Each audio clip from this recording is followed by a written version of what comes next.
Hi everyone, welcome back to another tutorial from Wake&Tech. In this video, I'm going to show you how to add subtask to a task in ClickUp. Subtasks in ClickUp allows you to break down a larger task into smaller, manageable steps. This helps you stay organized and track progress more effectively. First of all, launch open the ClickUp app and navigate to the task that you want to edit.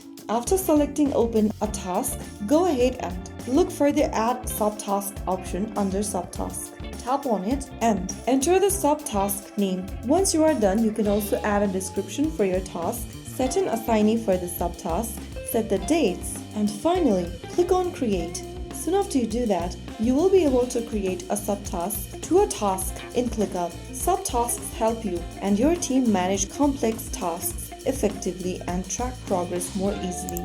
If you found the video helpful, don't forget to like, share, and subscribe to our channel. I will be back again in the next episode. Thank you for watching.